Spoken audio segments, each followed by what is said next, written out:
So there, a look at the tail of the tape. Bаходир Жалолов, 5 years younger, 16 centimeters taller, because according to my measurements, unless you shrunk Spencer, he's 201 centimeters tall, and a considerable advantage in weight as well. Mr. Referee, Mr. Sergei Zhurkin with the final instruction.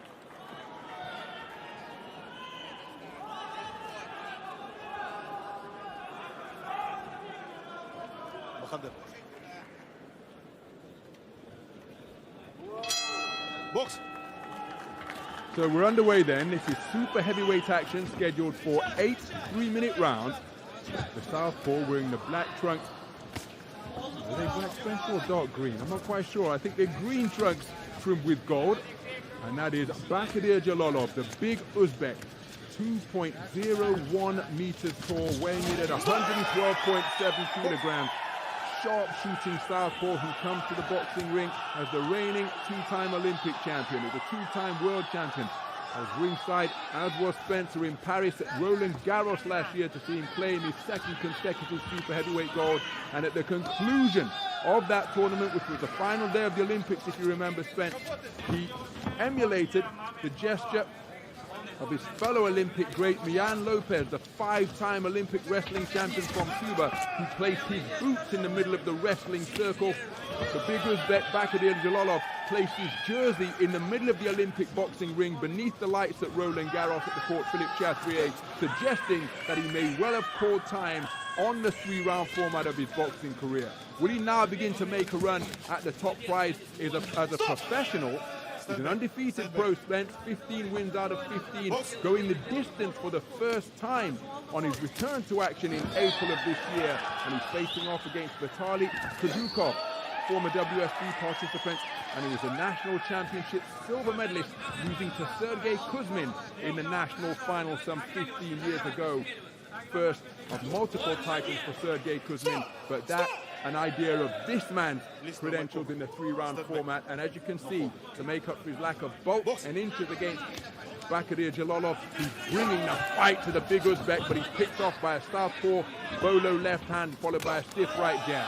Yeah, Kudukov is going to find it very, very difficult, because he's going to have to close that space. As we know with Жалолов, he's an excellent campaigner, brilliant boxer. That's what took him to win 2 gold medals at different times in the Olympics. We was very fortunate, myself and Ron McIntosh, to be there at ringside in Paris last year and witness something very, very special. He's done nothing wrong as a pro so far, and this is why, boxing out the southpaw stance. He's long, he's rangy, spins off his shots so well. Kudukov just landed a little shot there. That will give him a little glimmer of hope. But, yeah, it's a good performance by Жалолов, and looking forward to seeing him progress in the professional ranks. One thing we don't know about him is, can he tough it out when it gets late, when you get into those penultimate rounds and the physicalities leave you and it becomes a mental battle? We will find all that out, but he's certainly a big, big prospect. Stop. So closing seconds of the opening round, and there's the bell. And to pick up on the point that Spencer Oliver, the former European super bantamweight champion and my verbal sparring partner tonight, to pick up on the point that he was making, he was back in the ring for the first time since we commentated on him in Paris, Spencer, in April of this year, and he's put Igor Serabujski to the floor in the 3rd round, but he got back on his feet, and Жалолов had to do exactly what you described. He had to tough it out and win over 10 rounds, because remember, he entered Paris as a 14-fight professional, 14 fights, 14 wins, 14 knockouts, so he did tick that box on his return to action in April of this year, his first bout since Paris 2024. Баходир, не держи. Стоп. Stand back. Box. So into the 2nd round then, start of the year, bitterly cold night in January. I was in Yerevan at the Karen Demirchan Sports Complex in the Armenian capital to see Vitaly Kudukov fight against David Chalayan, the World Championship silver medalist from the Belgrade edition in 2021. I was ringside to see David Chalayan, the towering soldier from the Armenian army, box his way to the silver medal rostrum. And just as he's doing here, Vitaly Kudukov brought a rough, tough, rugged approach to the boxing ring. Probably didn't win a round without wishing to be unkind, but he was there at the end of a contest scheduled for L8, still pitching away and still making Chalayan work, and he's bringing those same roughhouse barroom brawl tactics to the chest, quite literally, of the Olympic two-time champ. Yeah, you're totally right there, to the chest, or maybe just beneath the chest, if I'm honest. Kudukov is tough as they come, as you can see, and he's going to have to be here against Жалолов, who's tall, rangy, carries a good whack as well, and it's going to be a tough, tough night. Lovely 1-2 through the middle there from Жалолов. Can he build on that as the right hand goes? And already Kudukov looking a little one-dimensional, isn't he? They has that quality of being as tough as they come. Mentioned the fact that he fought for the Russian team in the 5-round format of World Series boxing. And of course, things have evolved in IBA boxing since that time. But during that run, he fought against Vasily Levitt, where he lost on a disqualification. That was on the road in Astana. Fought against Eris Landy Savon in Havana in Cuba. Beat Filip Hrgovic over 5 rounds. Lost to Magomedrazul Majidov over 5 rounds. Lost against Clemente Russo in the team final at the XL Arena in London in 2012. I was ringside for that, in the team final of World Series boxing. But that is an idea of the caliber that this 36-year-old veteran has fought over the course of his IBA boxing career. He's been in with the very best, never shied away from competition, and my goodness, he's in with one of the very best to ever do it, as the loose-limbed Uzbek continues to pepper him with long shots out of that southpaw stance. Yep, Жалолов boxing well here, lovely 1-2s. And let's see if we go through the gears as we go through the rounds, because Kudukov is going to find things very, very difficult. He's doing the best of his ability, and that is by stalking forward, looking to get inside and land that single shot. But I'm not sure that's going to be enough against Жалолов, who's a seasoned campaigner, who has had that experience in the professional ranks as well, and will be looking to get a victory here and move on to bigger and better things, and fast tracks as well. I think that's where we're at right now with Жалолов. You will be hearing, he is world ranked at the moment in certain governing bodies. We will be hearing a lot more of his name, but it's going to be interesting to see how the next 12 months pan out for him, because he is a big name who maybe people don't really want to mix, because as you've seen there in those opening couple of rounds, he's awkward, he's a southpaw, very loose, elusive, puts the shots together well. All that you don't want to box in a professional fighter. So all of the highlights and credentials Spencer Oliver has pointed out, but this man you know will be there competing until the very end. As you see some of the action from that round, Spencer. And Vitaly Kudukov, when I was there in Armenia in January, it's almost as though Chalayan accepted that Kudukov was going to be there, and so he had to step off the gas because he hit him with everything. And the man kept on coming and was still in his face and still in his chest and still putting the laces of his gloves into his face, looking to make it as rough and tough as possible. Will he seek to apply similar tactics here today? As off the back foot, which has become such a characteristic of Jalolov's boxing, and just flicking out that southpaw right jab. But when it lands with 112 kilograms behind it, and he pivots off that back foot to encore the left cross, he can be a devastating puncher.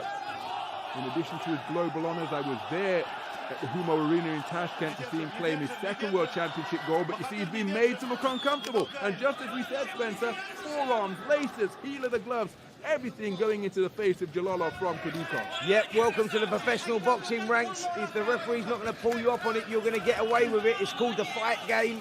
You know, that's what they do in there. If they can get away with the tactics, they certainly will. And Kudukov is absolutely trying to do that. He's trying to, you know, mix up or mess up the game plan here of Жалолов, who's been boxing very nicely, but very within himself. And what we need to see, this could be excellent matchmaking here. by Team Жалолов, because he's got a guy here in Kudухов who is very tough, as Ron McIntosh has pointed out there, and he's there until the final bell. And I think for Жалолов and his team, this is all about making a statement. Let's get rid of this guy who's ticked up, known to go the distance. And can they do that? But guess what? Жалолов has got different ideas. Kudухov, sorry, has got different ideas. Because look how he's roughing his man up here and trying to make this ugly, and that's exactly what he's got to do. So just beyond the halfway stage of this third round. Again, in terms of boxing, I don't think Kudухov is winning the contest, but ask Bachodir Жалолов, because he will know that he's in a fight here tonight with this barrel-chested brawler. Squint your eyes, he's got a passing resemblance to two-ton Tony Galento. Used to utter that phrase, I moited a bum. Put Joe Louis on the floor before Joe Louis got off the canvas and did what Joe Louis did during his 12-year reign, 25 title defenses as the heavyweight champion of the world. But again, look at the brawling tactics being applied. A headlock beneath the left armpit and hold that as he digs away to the body with his free right hand. Yeah, absolutely. He may not, Kudухov may not be winning the battle, but he's winning the fight, if that makes sense, because he's applying the tactics that he wants to apply. Yes, he may be losing the rounds, but he's achieving what he wants to achieve. And this is good here, a good learning curve for Жалолов at this stage of his career, because he's not experienced anything like this before. This is all new for him, and this is all part of the apprenticeship before stepping up to bigger and better things, because we will see Жалолов in those big fights, but these sort of fights prepare you for them moments. Well, Kudухov again seeking to make it as physical as possible. The bell sounds to conclude round number 3. The super heavyweight contest that is scheduled for 8. Жалолов instructions of his corner too.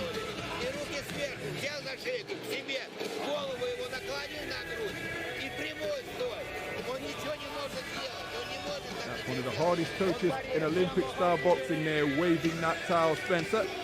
My good friend from the Uzbekistan setup.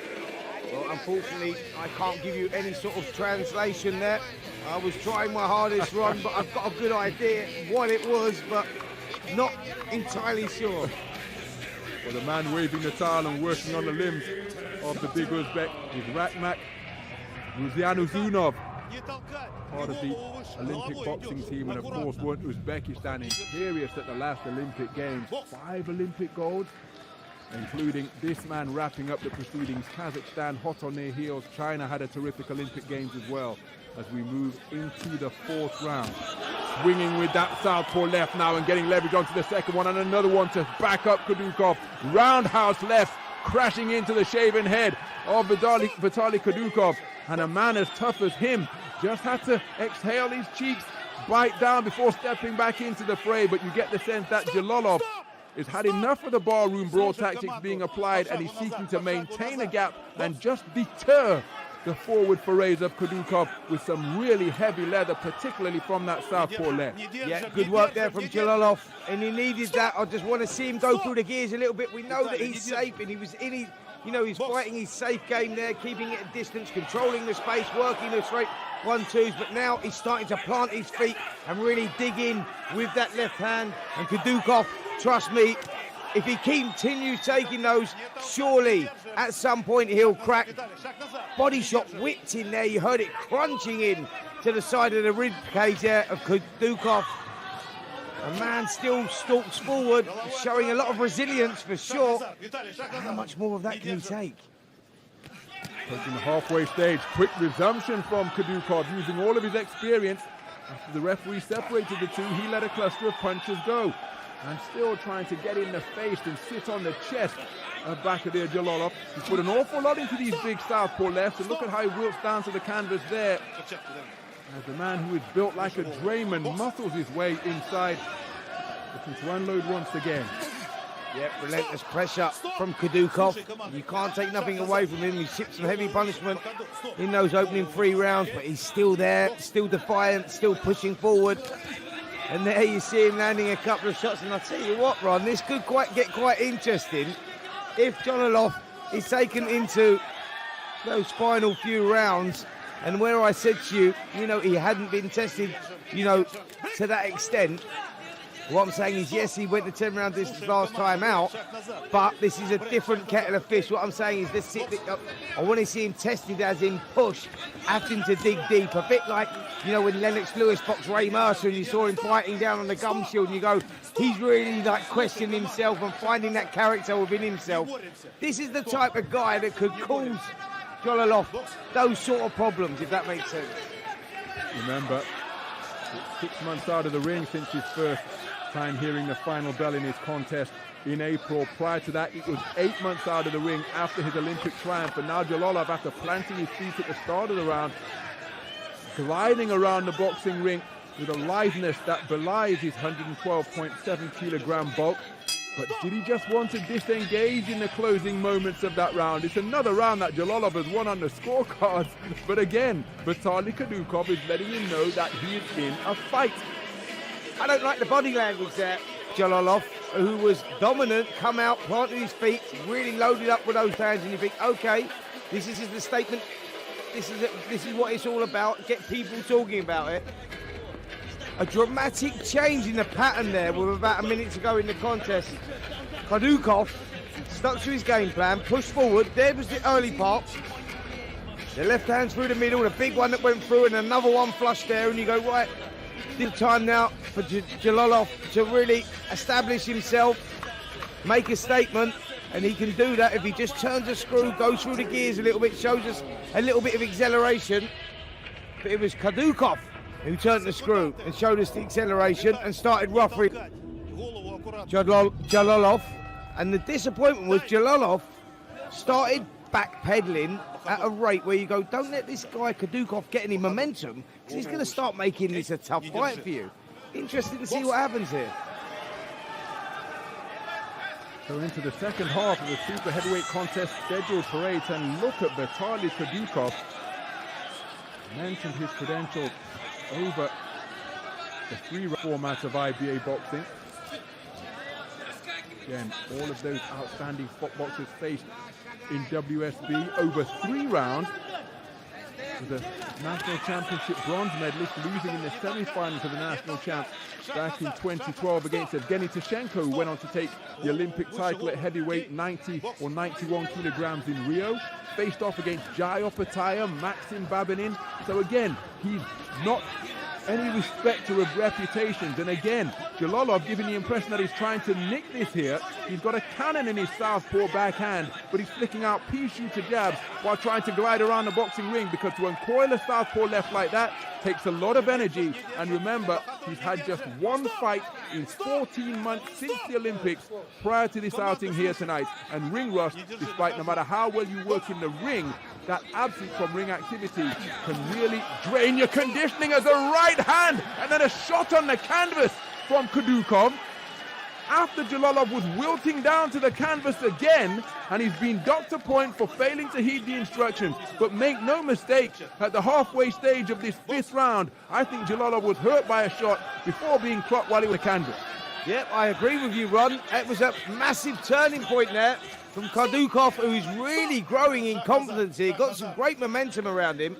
And Жалолов, the body language is not great here. He's on the bike, he's trying to survive, and you nailed it when you said it. He's trying to nick this. He's trying to nick that, and that's not good enough when you're a guy with the background that he's got, and 2-time Olympic gold medalist. You need to make a statement against these opponents. They're there for you to blow away. And if you can't do that, that's alarm bells ringing. So we've had 2 point deductions in this round. One against Vitaly Kudukov for hitting Жалолов while he was on the canvas after he took a knee. And then Жалолов for excessive holding. He's breathing through a mouth that's open, showing the movement that is one of his assets as the 2-time Olympic champion and 2-time world champ. But look at how he's being roughed up on the inside. Жалолов, absolutely no respect for the reputation or accomplishments of this man. And Жалолov, well, he's breathing through a mouth that's open, and his body language looking rather negative here as he's accepting these rough house tactics from this little bruiser from Russia. You know what? He's not giving off good signs here. He's not giving off good vibes here. It doesn't look like he's comfortable even being there. He's at that moment where he's questioning himself, Жалолов, a lot. at the moment. You see him, the body language is not great. He's tried to get on his toes. He's tried to find something from somewhere, but fatigue is definitely setting in. The punch power seems to have gone, and what a round there for Kudukov. Very disappointing. Look at the body language here, Ron. Had to drape the top rope after a weary-legged walk back to his corner, and he really is feeling it. And that hardest working coach in IBA boxing is going to have to really pull out all the stops to try and revive his man now, because once again Rakhmat Ruziazunov is working overtime with that towel. And what messages will be coming from the perimeter fence? I don't think this is instruction. I think this is inspiration. Talking about digging deep, accessing your reserves of energy, because Bakadir Jalolov, the two-time Olympic champ, the two-time IBA world champ, I was there when he won the Asian Games in Hangzhou in 2023. I saw him claim the Asian Continental title in 2017 in Uzbekistan. He is under pressure and in a fight here against this sawn-off little buzzsaw of a boxer, Vitaly Kudukov of Russia.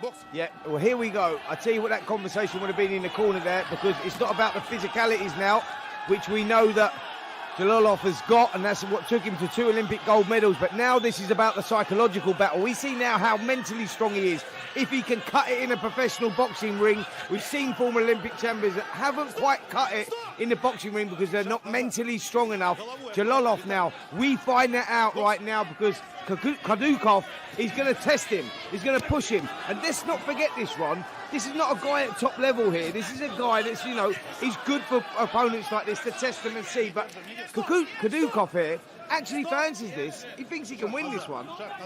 Again, when I was ringside in Yerevan in January, this is exactly the type of tactical approach that he brought to the boxing ring against David Chalayan, the 2021 World Championship silver medalist at super heavyweight. But Chalayan was sharp enough after his Olympic exploit to fend off the marauding little boxer from Russia. Jalolov is finding this an altogether more difficult endeavor, and encouraged by success to let go clumping combinations like that is Vitaly Kudukov, as Jalolov almost turning his back near the ropes on the far side of the ring. Yeah, I'm not sure how much he fancies this right now. He wants to hold, he looks uncomfortable, he looks disengaged here, Jalolov, and I'm telling you, he is coming apart here. He's not showing any sort of mental strength, any sort of resilience at all. He looks like he's falling to pieces. And now for Kudukov, who's very experienced, he'll be gaining all that, sucking all that energy out of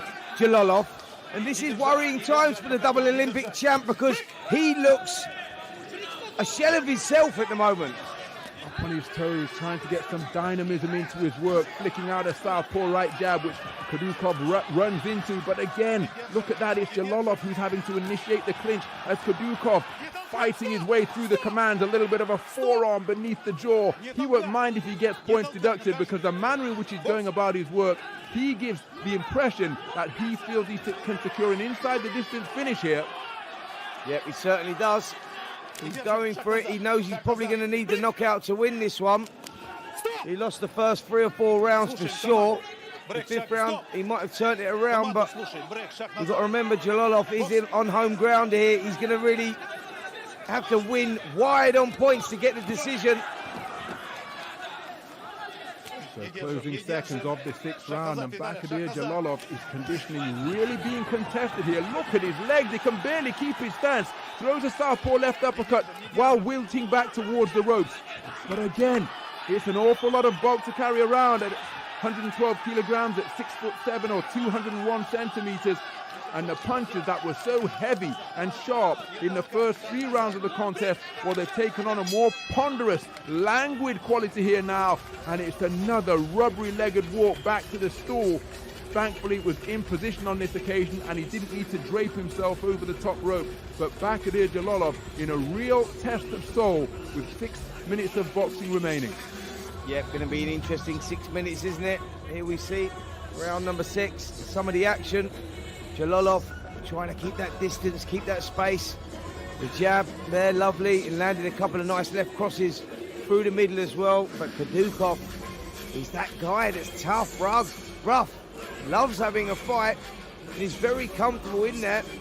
The limitations that he has on the technical ability, he makes up for with roughness, toughness. And he is dragging Жалолов into a dogfight. We're finding out more about the double Olympic champion than I think we ever have. And these next 6 minutes are going to be tough. So we move into round number 7. Mentioned the fact that Bаходир Жалолов was in the ring in April for the first time since his Olympic triumph in Paris, but he's been beset by bad luck during this calendar year. He was supposed to have a fight in February against David Spilmot, but that was cancelled by the California Commission because Жалолов was ill after the weigh-in.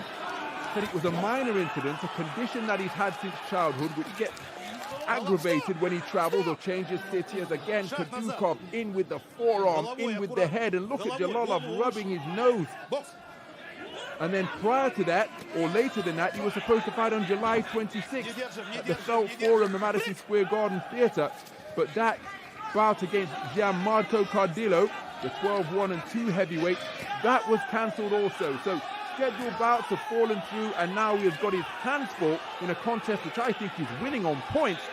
And now he seems to have got his second win because he is up on his toes and flicking out a jab that is maintaining a gap between himself and the on-rushing Vitaly Kudukov. Has he come through the bad patch? Yep, he was having a bad patch, wasn't he? But he has got that second win. He's up on his toes. But look at Kudukov. He wants to make a fight of this still. Respect to the man. He's pushing forward and he's trying and he's making it hard for Жалолов, who now does seem to have found a second wind, and that's good to see because he's got some sort of rhythm and spring in his step now. And that was important because there was a moment there, wasn't there, where Жалолов just come to pieces, looked very fragile, not just physically, but mentally as well. And that will give opponents in the future hope for sure, because there are fragilities around Жалолов, and I think they can be exploited in the professional boxing ring. But thankfully, he's got his game back together and looks in control.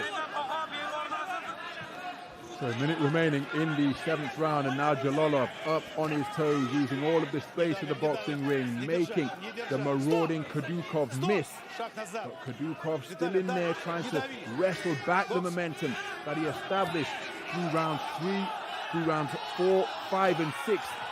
Particularly in round number 5, which was an incident-filled affair when Kudukov was docked a point for hitting Жалолов while he was on the floor. And then Жалолов was docked a point for excessive holding in the midst of his bad patch, where he appeared as though he was wading through treacle at times, but he's altogether sharper and more dynamic here. But he's still cutting a rather weary figure deep into the 7th round of a super heavyweight bout scheduled for 8. On the front foot once again, quickening his feet as he seeks to walk him down is Kudukov. Another forearm to the chest plate of Жалолов. Sharp 1-2 from Жалолов, followed by a roundhouse left, which wasn't sharp, but it did find a target, as did the follow-up southpaw left, and the final bolo shot to land before the bell. Good response from Жалолов, because he appeared to have come through that physical bad patch he endured through rounds 4, 5 and 6. Yeah, weathered the storm, hasn't he? You can see the finish line. He's been good for his development, this, because he's had to go through some emotional turmoil in there for sure. The trainers in the corner, who you were talking about, Ron, I think have done a great job. They've got him back into the fight. He controlled that round 7 and needs some of the action with that. That lead right southpaw jab has been peppering him all night, getting through with some good shots. That right hand, the left hand, backhand has been very effective as well. The one shot I don't like from Жалолов is that lead uppercut that he does, because when he does that, he leans back, leaves his chin exposed, and at a high level, he will be made to pay. Maybe something to work on for Жалолов, but all in all, it's been an interesting fight, entertaining fight, and I think 3 minutes to go, anything can happen. So Spence Rolliver pointed out, again, continuing to fight on the edge of the rule book is Vitaly Kudukov, disregarding the referee's admonishments about his infractions and seeking again to just take it to Bаходир Жалолов and rough him up at every possible opportunity. But Жалолов up on his toes and spearing out a flicking jab, but it's doing damage. It's disrupting the forward advance of Kudukov, and here he brings that spearing left cross into play before spinning off the line once again. Yeah, impressive stuff from Жалолов. Flicking it out, peppering it out as he has been doing, but Kudukov, that's all I'm impressed with. This guy, he's like a little tank. He's walked forward, he hasn't been disheartened, and he's giving it a real go, making a real contest to this one. This is what I don't like from Жалолов. The way he looks so fragile on the inside, he's happy to get his head lifted up and he wants to complain to the referee. The way that he's pushed down on the floor so easily as well. It feels like there's no physical presence there. You know, what you need as a heavyweight to become world heavyweight champion, you need all those attributes. It's okay, all that fancy stuff and spinning off, but I need to see some dog in you as well. And I've not seen that in Жалолов tonight. Wilting down towards the canvas once again. Kudukov leaving his head in there, just letting Жалолов feel him. You're on the halfway stage. Жалолов looking for the counter left bolo uppercut once again, only to find Kudukov living in his chest. And again, Жалолов has got to show, Spencer, as you've been pointing out, that he's not that guy who's only a slick boxer, but he does have that innate toughness and mettle that's necessary. And I'm not questioning whether he has it, but he has to demonstrate it against a little barroom brawler like this. I want to see some physical presence. I don't want to see him getting manhandled around the ring, because that's what's happening here. As I said, yes, he's winning the battle, but for me, Kudukov is winning the fight because he's achieving what he wants to achieve. The rounds are going, of course they are, to Жалолов, but I'm not seeing no physical presence in there. He's not stamping his authority. He's not outmanning him. He's getting outmanned in there. Even though he's winning the fight, he's getting outmanned, and I think for a higher level, that's a big, big problem. Well, in rather joking fashion in the build-up to this fight, he said, Alexander Usyk, I'm coming for you. Because remember, all of the top boys in the heavyweight division are perhaps approaching the sunsets of their professional careers now. They've done everything they need to do. Two-time champ Anthony Joshua, two-time and long-reigning lineal champ Tyson Fury, Alexander Usyk, the current undisputed champ. All of these guys are veterans. Bokhadir Jalolov should be the next wave coming. And he's won the contest, no doubt, but the moral victor, perhaps, and I know there are no moral victories in sport, but Vitaly Kudukov has really shown that he can hang tough with any super heavyweight transitioning out of the 3-round code in the world, because he's there to fight. He's got skills of his own, and he has got determination, toughness, and ruggedness in spades. And my goodness, didn't he demonstrate those qualities tonight, making life really uncomfortable for Bokhadir Jalolov, who I think will win handily on points, but he knows that he's been in a fight. Yeah, he certainly does know he's been in a fight, and if you look at this, and you look at some of the heavyweights that are around right now, you're looking at your Fabio Wardley, who's in that world ranked in the WBA division, and you're looking at that, and you look at Justice Hooney, and you look at David Adelaide, and the next crop of fighters that are coming through, and you go, I think they'll do all right against Жалолов. You know, Жалолов was the guy that you're talking about going, will he make that transition? Has he hung around too long in the amateur division? Well, the answer may be yes on that evidence that we saw tonight, because if he's in a dogfight, and someone like Adelaide will put him in a dogfight, by the way, see how he would cope with that. And in stark contrast to that, a man who didn't hang around, didn't have even a single senior 3-round bout in the vest, is Moses Atama, and he's flying up the ranks in the heavyweight division after his 1-round stoppage victory over Dillian White last time out. He's scheduled to fight in December, and there we have opposite ends of the equation. All of the IBA accolades, the Olympic accolades for Bokhadir Jalolov, but the momentum is with Moses Atama, who is flying through the ranks at present. Absolutely. I mean, look, there's a number of heavyweights you can mention out there. Jagbas has come to mind. You know, Frankie Sanchez has come to mind. Even Martin McConey, Ajit Kabayel. You go, you know, if this guy's talking about calling out Alexander Usyk, then you've got to make up some ground, and you've got to go through your fighters like Fraser Clark, like Fabio Wardley, like, you know, Justice Hooney. I put my money on all of those on the performance like that against Жалолов, because I go, yes, he won the fight and he looked stylish at times, but there was a fragility around him that I didn't like. He had no physical presence around him. He was getting ragdolled on the inside by the shorter, yeah, very strong guys, but I'd like to see more. Озвучен судейский вердикт Аплодисменты этим парням! Итак, по завершении 8-раундового боя обратимся к судейским запискам. Первый судья 77-73, второй судья 77-74 и третий судья 78-72. Таким образом, единогласным решением судей одержал победу и остается не знающим поражений Баходир. Большой успех! Жалолов! So, Bаходир Жалолов, just his second fight in 14 months since the Olympic Games, remains unbeaten outside of the best of IBA 3-round style boxing. A unanimous point decision victor over the veteran Vitaly Kudухov.